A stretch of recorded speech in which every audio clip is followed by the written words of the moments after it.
Jamais esperava ser vereador na minha vida. Acabei sendo. Desculpa o gesto, me Bonito perdoe. demais. Fui ser deputado federal. E só um milagre explica a minha eleição para presidente em 2018.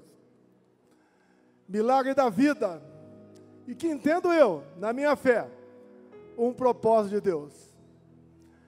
Quem me acusa pode ter muita coisa ao seu lado, mas nós temos 3 que eles não têm. Nós temos Deus, a verdade e grande parte da população brasileira. Vocês me fortalecem para ser o porta-voz de vocês. Vi agora há pouco aqui uma faixa, diga-nos o que fazer. No final eu falarei. As coisas acontecem na vida da gente. Em 2014, decidi disputar a presidência. Estava lá na Academia Militar das Agulhas Negras. Está no YouTube. Ali eu falei o que aconteceria ao longo dos próximos 4 anos. A sobrevivência em Juiz de Fora. A eleição. Depois, vocês não imaginam a coragem, Tarcísio, para você convidar e as pessoas aceitarem a ser seu ministro. As pessoas ocuparem funções em bancos oficiais e também nas estatais. Confesso a vocês, essa segunda parte foi muito mais difícil do que a primeira. Mas ficou uma marca no meio de vocês, que o Brasil tem jeito. É só não roubar, que a gente vai para frente. Na política, ô Satir, é você aprender a dizer não, e não sempre sim. Jamais poderia eu imaginar que um dia estaria falando para um grande público sobre justiça, anistia, direitos, perspectiva, futuro do seu país. O que aconteceu? Por muito tempo, deixamos de lado a política. Sempre dizíamos que os políticos eram todos iguais. E as cadeiras vazias foram ocupadas com este pessoal da esquerda que está aí. Em 2018, quem decidiu a eleição foi esse cara aqui.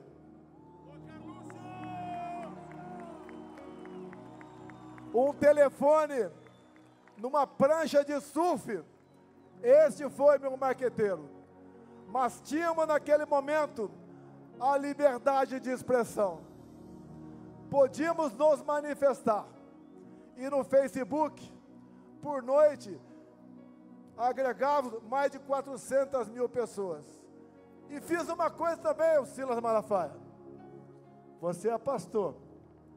Eu apenas li a Bíblia na fronteira, de 79 a 81. Pegamos uma passagem bíblica, lá do João 8:32. E conhecereis a verdade, e a verdade vos libertará. Como é difícil você falar a verdade para um amigo seu, mas ela liberta. Então o marqueteiro aqui, Carlos Bolsonaro, me botou na presidência da República, juntamente com mais algumas pessoas, obviamente. Mas ele foi o cérebro, foi a minha espinha. Ao longo de 4 anos, enfrentamos pandemia, uma guerra lá fora, uma tragédia de Brumadinho, uma crise hídrica de 21, mas nós vencemos tudo isso. Eu ali falei para vocês a importância da liberdade. Comprei 600 milhões de doses de vacina, mas falei, eu não vou tomar.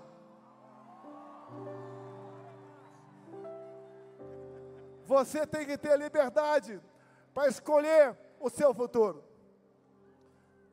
você arca com as consequências. Não vou entrar nessa questão. Se um dia uma grande rede de televisão me der o espaço, falarei com o maior prazer. Acabando 22. A mão pesada do Tribunal Superior Eleitoral fez-se valer na balança. Onde eu era proibido de fazer tudo, o outro lado podia fazer qualquer coisa. Me acusar de tudo, até da morte da Marielle Franco. Me acusar de genocida, de misógino, de não gostar de nordestinos, de não gostar de negros. Eles podiam tudo. Tivemos até a tal cartinha pela democracia, que me tirando de lá, estariam garantindo a democracia no Brasil. Olha que eles botaram no meu lugar. Se fala em golpe, quem tirou o cara da cadeia? Quem o descondenou? Quem botou a mão pesada na balança do TSE? Quem o colocou na presidência da República para pagar vexame agora? Como acabamos de ver, a Embraer perdendo um contrato de 15 bilhões de reais. Uma empresa outra. Porque na Rússia estava ao lado de ditadores e criminosos de guerra o atual presidente do Brasil. Outras consequências virão quando Lula assume telado no conflito Irã-Israel. Ele ficou do lado do Irã, aquele país que é a bomba atômica, para varrer Israel do mapa. Outras consequências, infelizmente, virão contra nós. 2022 foi triste. Arrastava milhões de pessoas pelo Brasil. Aqui em São Paulo, motociata com 300 mil motociclistas. Assim no Brasil todo. 1 milhão de CACs conosco. Homens e mulheres da segurança, 1 milhão de pessoas, a grande maioria conosco. O agro conosco. Quem produzia conosco. Os mais humildes do Nordeste, levamos água para lá. Até, prezado governador Zema, o Vale de Jequitinhonha, região mais pobre do seu estado, nós conseguimos, com o nosso ministro Saxida, regularizar a exploração de lítio naquela região. Em Minas, nós resolvemos a questão da cota 762 de Furnas. Em Minas, nós conseguimos, junto com o Tarcísio, 3 bilhões de reais para o metrô de BH. Nós fizemos o possível. Não esperava, confesso, aquele resultado. Mas no dia 1º, eu me pronunciei à nação e comecei dizendo: vão sentir saudades da gente. Você só sente saudades quando alguém vai embora. Ali eu anunciei que estava indo embora. Falei também que nós não somos iguais à esquerda. Nós respeitamos a Constituição, a família. Falei muita coisa. Numa cadeia, num grupo enorme de jornalistas. No dia seguinte, o Brasil estava parado, com quase 1000 pontos de estrangulamento de caminhoneiros. Eu tive a humildade de fazer um vídeo e pedir aos caminhoneiros para que desobstruíssem as pistas, porque o Brasil pagaria um preço muito alto no tocante à economia. Se eu quisesse o tumulto, o momento seria a partir daquele, com a boa vontade dos caminhoneiros. Ato contínuo, a pedido do atual mandatário. Fizemos a transição pacífica, elogiada por Geraldo Alckmin, que foi o responsável para receber isso do nosso lado. Nós nomeamos 2 comandantes de força a pedido desse cara que está no governo agora. Quem quer dar golpe, nomeia comandantes a pedido do opositor. No dia 30 de dezembro, graças a Deus, resolvi sair do Brasil. Algo me fez sair do Brasil. Não era apenas para não passar faixa. Jamais eu passaria faixa para um ladrão.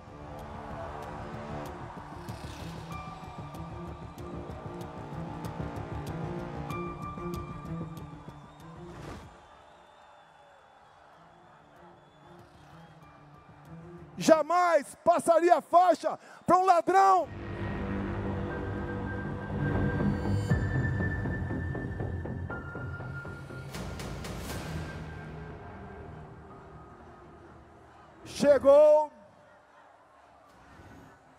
Chegou o fatídico 8 de janeiro. Um movimento, mais do que claro, orquestrado pela esquerda. Lula não estava em Brasília. No dia anterior, ele foi para Araraquara, porque sabia o que ia acontecer. Tanto é que as imagens de quase 200 câmeras sumiram. Tudo foi quebrado antes daquelas pessoas que, em parte, estavam no acampamento chegaram. No dia seguinte, essas pessoas foram presas. E assistimos hoje condenações a 14, 15, 16, 17 anos de prisão. Como a semana passada, uma mulher com 7 filhos, 6 menores, foi condenada a 14 anos de cadeia. Essa mulher era golpista? Como a Débora, que seus familiares estão aqui agora. Por Maria foi confirmado 14 anos de cadeia, ela com 2 filhos pequenos. Isso não é justiça, é uma brutal injustiça. Por isso nós lutamos por anistia, que é um remédio previsto na Constituição, de iniciativa própria do Parlamento brasileiro, independentemente de qualquer um dos outros 2 poderes. É o caminho da pacificação. E quem colabora com ela, mesmo sendo algoz, concordando, é um gesto de altruísmo. Nós esperamos que essa anistia tenha o apoio dos outros 2 poderes, além do poder legislativo. Nós podemos mudar o destino do Brasil. Nós podemos trazer a pacificação. Se alguém aqui agora está reclamando da sua vida, lembre-se que pessoas iguais a você, inocentes, humildes, mães, pais, avós, agora estão olhando para cima e vendo um concreto numa penitenciária. Quem está preso e deve alguma coisa, sente. Agora, quem está preso e nada deve, isso é uma tortura. Isso é um crime que, tenho certeza, para quem acredita, não terá perdão no dia do juízo final. Alguns acham que são imortais, mas o dia de todos nós chegará. Dizer a vocês que esses que estão sendo condenados, quais acusações? Tentativa armada de sublevar o Estado Democrático. Que arma foi apreendida? Busquem as polícias legislativas da Câmara e do Senado. Nenhuma arma foi apreendida, a não ser um estilingue com algumas bolinhas de gude.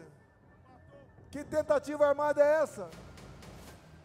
Golpe de Estado, 8 de janeiro, com idosos, com mulheres, com mães, com bandeira nas costas, com a Bíblia embaixo do braço. Golpe se dá com forças armadas, com armamento, com o núcleo financeiro, com o núcleo político, com apoio de instituições, inclusive fora do Brasil. Que golpe é esse, meu Deus do céu? Onde, inclusive, o atual ministro da Defesa, José Múcio, disse há poucos meses, no programa Roda Viva, que 8 de janeiro não foi golpe. Mais ainda, 2 outros ex-ministros da Defesa falaram a mesma coisa. Nelson Jobim e Aldo Rebelo. Mais ainda, José Sarney falou a mesma coisa. E poderia aqui dizer o mesmo para quem está no carro de som. Se fosse uma tentativa de golpe, vocês não estariam aqui. E nós queremos justiça, queremos pacificação, queremos o bem do nosso país. E agora, para atender uma pessoa da faixa aqui agora, o que fazer? O ano que vem temos eleições. Aqui não é um carro para comício, é um carro para nós dizermos a verdade. Essa verdade que está lá em João 8,32. Se nós queremos que o nosso time seja campeão, nós temos que investir. Nós temos que acreditar. Nós temos que entender que as coisas não acontecem de uma hora para outra. Quantos aqui demoraram um tempão para conquistar sua amada ou seu amado? E depois valeu a pena o sacrifício. Dizia a vocês, não interessa onde eu esteja, não interessa a covardia que porventura façam comigo, porque eu tenho a certeza que o objetivo final não é prender, é eliminar.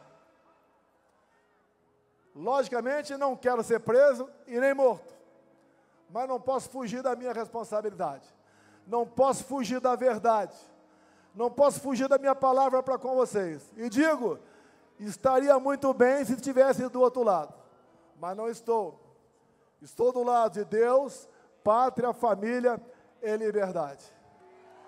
Se vocês me derem, por ocasião das eleições do ano que vem, 50% da Câmara e 50% do Senado, eu mudo o destino do Brasil.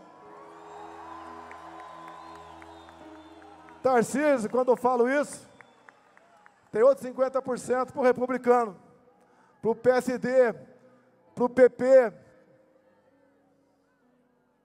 o MDB, União Brasil. Se vocês me derem isso, não interessa onde esteja, aqui ou no além, quem assumir a liderança vai mandar mais que o presidente da República. Com essa maioria, nós elegeremos o nosso presidente da Câmara, o nosso presidente do Senado, o nosso presidente do Congresso Nacional, a maioria das comissões de peso no Senado e na Câmara. Lá no Senado, nas sabatinas, nós decidiremos quem prosseguirá nessa missão ou não. Nós indicaremos os integrantes das agências. Nós escolheremos, e não o presidente do Banco Central e todo o seu secretariado. Nós seremos os responsáveis pelo destino do Brasil. E dou um recado, não quero isso para perseguir quem quer que seja. Não quero isso para revanchismo. Eu quero isso pelo futuro do meu Brasil. Não tenho obsessão pelo poder. Eu tenho uma paixão pela minha pátria. Nós juntos, ao longo dos últimos 4 anos que estive na presidência, voltamos a vestir o verde e amarelo fora de época de Copa do Mundo. Voltamos a cantar o hino nacional com vibração. Voltamos a falar em família, célula da sociedade. Nos colocamos contra a ideologia de gênero. É inadmissível perverter crianças de 5 anos de idade nas escolas. Esse aí, o grande patrimônio de todos nós, os nossos filhos. Nós entendemos o que é legítimo direito à defesa. Viram que o morte por arma de fogo diminuiu no meu governo. Todos passaram a ganhar comigo, do empresário ou mais humilde. Vocês não viram durante a pandemia onde muitos governadores e prefeitos pregaram ou fiquem em casa, a economia de ver depois, como nós demos auxílio emergencial, não houve um só saque a supermercado. Nenhum prefeito do Brasil ou do Nordeste atrasou a sua folha de pagamento, em especial o 13º. Atendemos a todos com dignidade. Aumentei em 1 ponto percentual o fundo de participação dos municípios. Levamos água para o Nordeste. Triplicamos o Bolsa Família, mostrando que quem porventura arranjasse um emprego, ainda ganharia mais R$200. O Brasil estava voando. Tivemos uma excepcional política externa, capitaneada, em especial, pelo Ministério da Agricultura, da Tereza Cristina. Comércio com o mundo todo. O Tarcísio, com apenas 7 bilhões por ano, fez milagre. A pequena, grande Tereza Cristina aqui. Obrigado por ter aceitado o meu convite. O Tarcísio fez milagre com 7 bilhões para infraestrutura. E assim foram a maioria dos meus ministros. O Rogério Marinho, que não havia sido reeleito federal em 2018, levou água para o Nordeste e fez milhares de obras. Foi eleito senador na última eleições com uma vaga apenas. E agora, ele é o grande ídolo do Rio Grande do Norte. Lá, nas pesquisas, nós estamos na frente da esquerda. Lá em Alagoas, estamos na margem de erro com a esquerda. Na Bahia, uma perda enorme. Na Bahia do João Roma, uma perda enorme da esquerda. No tocante à posição de aceitação. Nós temos como resolver o Brasil. Me permita repetir. Me deem 50% da Câmara e 50% do Senado, que eu mudo o destino do Brasil. E digo mais, nem eu preciso ser presidente. O Valdemar me mantendo como presidente de honra do Partido Liberal, nós faremos isso por vocês. Me processam, mas não me processam por corrupção, por desviar recursos da Petrobras, por ter assaltado o fundo de pensão do Banco do Brasil ou dos Correios. Não me processam por ter achado dinheiro no apartamento meu, ou ter um sítio em algum lugar, ou um apartamento na beira da praia. Me processam por uma fumaça de golpe. Que golpe é esse que até hoje o Mossad não está sabendo sobre ele? Minhas senhoras, meus senhores, obrigado por mais esse momento. Nós temos alternativa, mas ela se perpetua pela confiança entre nós. Não me sinto bem na posição que me encontro, me omitir, me calar. Eu apelo aos 3 poderes da República. Sentem, conversem, pacifiquem o Brasil. Voz de liberdade, ex inocentes do 8 de janeiro. Quem porventura quebrou alguma coisa, que pague. Mas julgar e prender de baseada, isso não existe em nosso ordenamento jurídico. Não quero crer que seja vingança de uma pessoa ou de outra. Todo o Brasil sabe o que está acontecendo. Nós queremos um Congresso altivo. Nós queremos um Supremo respeitado. Nós queremos um Executivo trabalhando para o bem-estar do seu povo e não em alianças momentâneas por parte de uma minoria em causa própria. O Brasil é um país fantástico. Repito, ninguém tem o que nós temos. Quem tem uma biodiversidade como a nossa, terras agricultáveis como a nossa, belezas naturais, um povo amigo. As mulheres mais bonitas do mundo estão aqui no Brasil. Me desculpe os casados, mas eu sou casado com a mais bonita das bonitas. Nada como homem com seu coração apaixonado. E 3 Is. A todos vocês, muito obrigado por esse momento. Vamos nos preocupar com as eleições do ano que vem. Vamos mudar o destino do Brasil. Obrigado, São Paulo. Obrigado, Brasil. Brasil, acima de tudo. Brasil, acima de tudo.